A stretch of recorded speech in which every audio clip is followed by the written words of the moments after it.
Hey guys, welcome to my channel, JK. Welcome everyone to the Sovah Says channel for a Fantastic Four First Steps movie review. Now this is the first one we've done on this channel, so I felt like it was time to bring my beautiful wife in with me. This is Samantha Lacy. How are you doing, Sammy? I'm doing well. Happy to be here. All right, so we're going to get into it. Just want to make sure that everyone here knowing now, if you have not seen this movie, and you better see this movie, this is going to be a full spoiler review. So spoilers, if you haven't seen it, hit pause, go to the movie theater, and go see it now, and then come back and continue the rest of this video, because we are going full bore into spoiler territory. So one of the first things I wanted to ask you about, because I, being a super Marvel nerd and Doctor Doom fan, Fantastic Four fan, I had very high expectations for this movie. Going into this, what sort of expectations did you have? Were you hyped? I mean, Marvel's been coming off of, we loved Thunderbolts. I think we were kind of lukewarm on Captain America, Brave New World. What were your expectations coming into this one?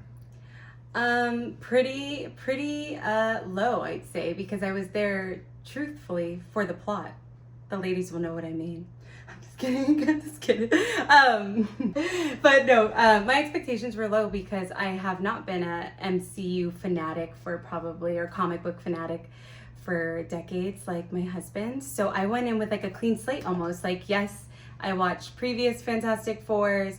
I love Marvel and I love MCU movies, but I kind of have a clean slate every time I go to see one. I'm kind of like, whatever happens. I'm not looking for Easter eggs or anything like that.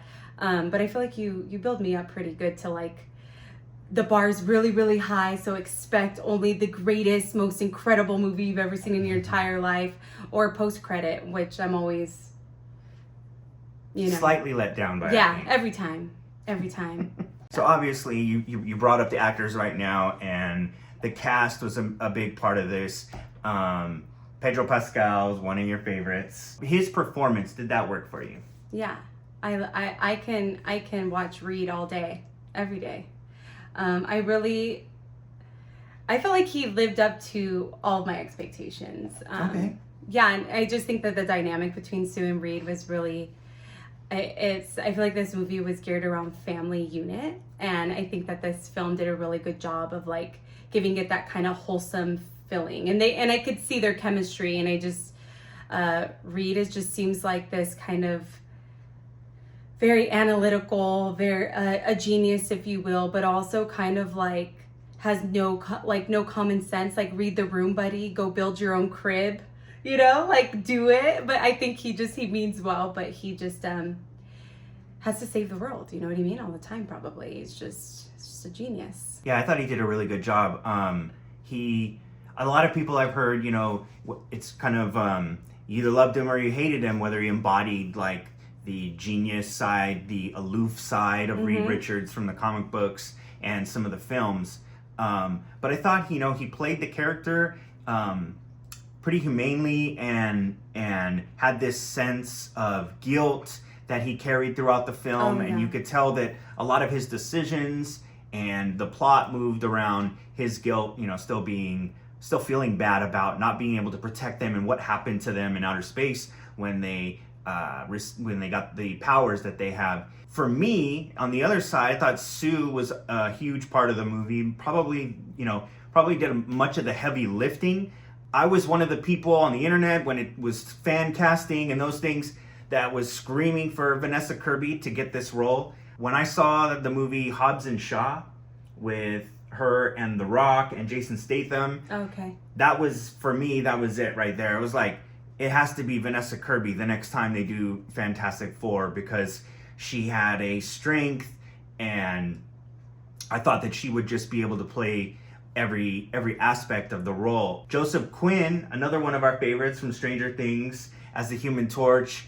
Not as much comedy relief, maybe, as Chris Evans did in the other films, but what did you think about his performance? I thought it was great. I would have loved to see him shirtless, all that progress he's made, just getting nice and built up.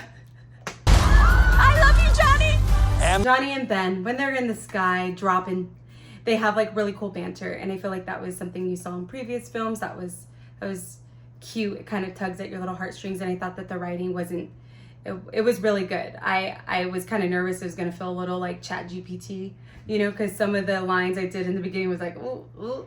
I think the comedy, you're right. The comedy is when those two are playing off each other the most. Yeah, but I feel like in the future that this movie for me kind of built the layout of like we will see more in future films. Hopefully we'll get more of like, who they really are. I feel like Torch definitely had his moments of like, they underplayed his every suggestion, Sue and Reed, but they love him, but they kind of that tough love, like he's just talking out of his ass type of, Yeah, but in the end, saves the day. In the end, he saved the day. His working off the side,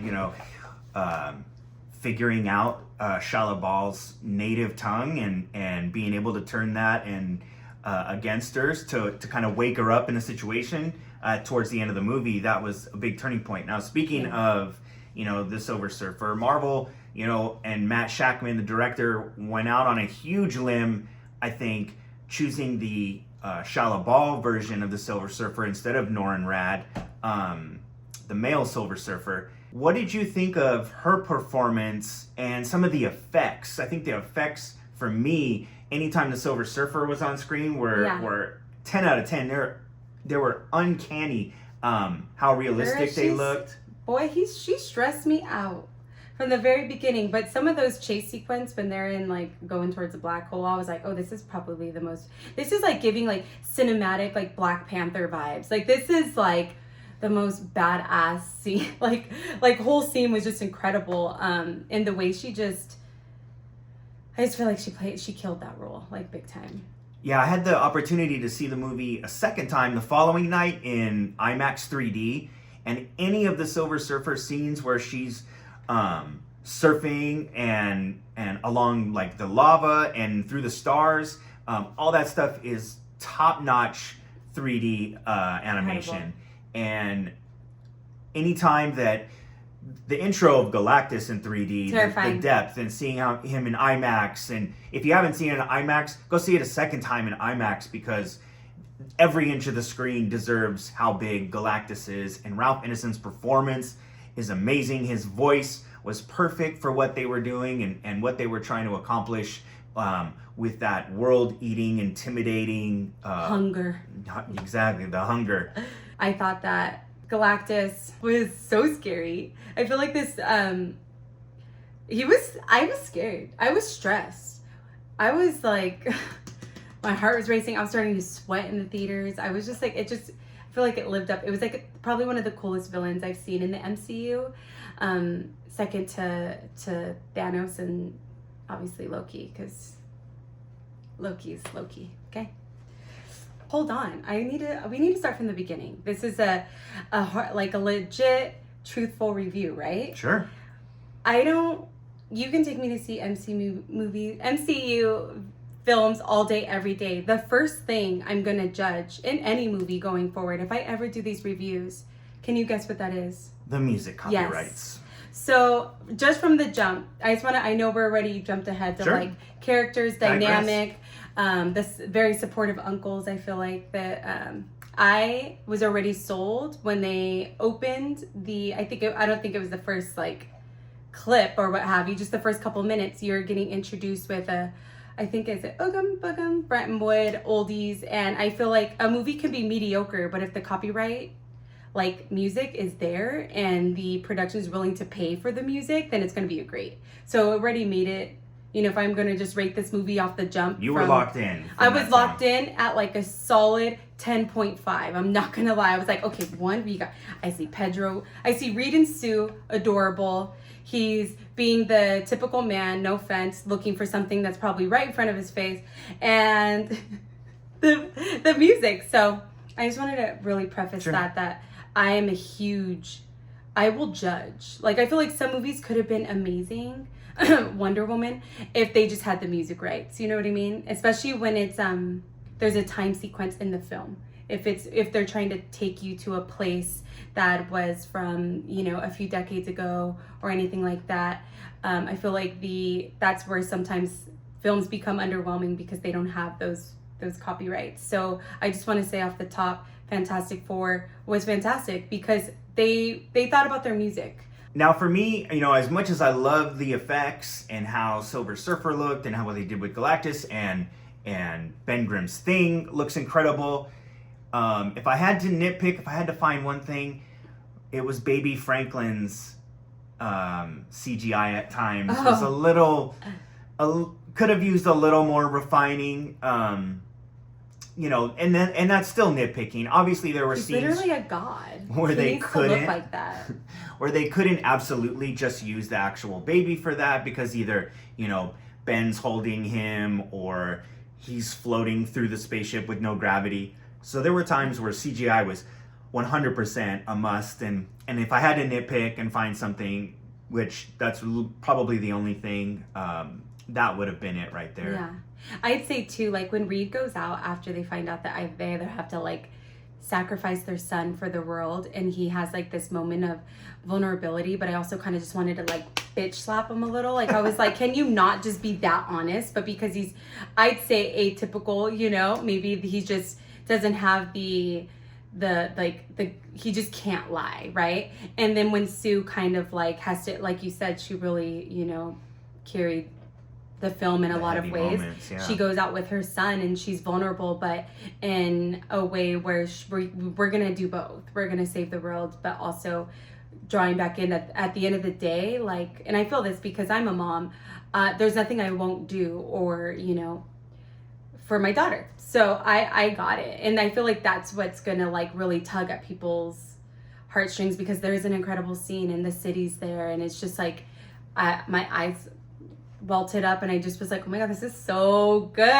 I was so impressed. If we had to give this a 10 score, what it would be the number that you would give, and then I'll give you what I would give out of 10. Yeah, I'd give it a 10. I mean, wait, let me give one more negative. I was stressed. Okay, was anyone out there stressed that the baby was sleeping next to a window? Because when we all saw the Silver Surfer, like, while they're flying a bajillion miles per hour, she just like reached her hand when they're in there and she just goes in and then she's able to like go through her body and try to steal Franklin. I was like, and now we're gonna go back home, not really know what's gonna happen, come up with a plan to teleport, but yeah, he's gonna sleep by the window. And then there's many scenes where Franklin's not in any of the scenes. Like, I needed to see the fucking crib somewhere at bay. Like, I just was like, maybe I'm a helicopter mom, I don't know. I was stressed. Like, basically from that period on, my back was sweating.